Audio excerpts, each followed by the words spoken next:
the student ministry at Wayside Chapel, we don't want you to just belong. We don't want you to just believe. We actually want you to become. Check out the worship service, the sanctuary that I'm in right now.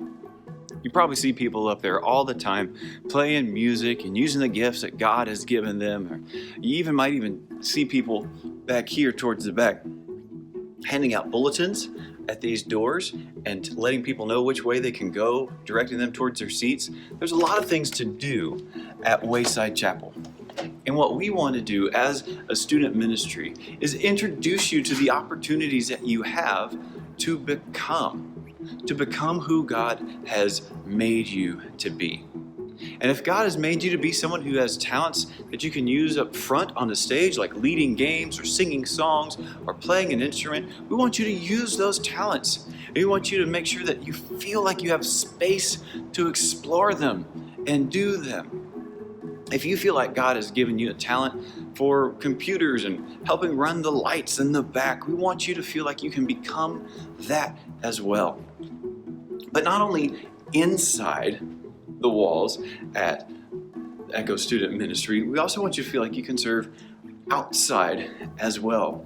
And if that means you feel like you can serve in the children's ministry or you can serve in the kitchen, there are so many places for you to serve at Wayside Chapel. We want you to feel like you have the opportunity to do that.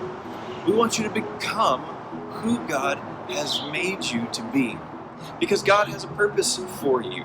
God has a reason for you to be around. And so the great news is that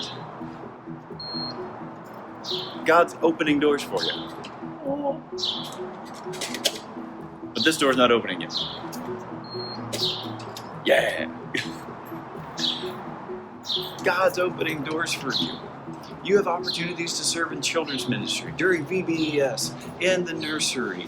You have so many places that you can serve. In the Kidmo room, discipling younger students than you. Hey, we've got awesome things for you to do here at Wayside Chapel. And it's all about becoming who God created you to be. You've got these skills. God gave you these gifts and talents and abilities. Let's use them in such a way that we can glorify Him inside the middle school room and the student ministry and outside at the greater church as well. I'm really looking forward to you jumping into the student ministry and for everything that God's got in store for us this next year.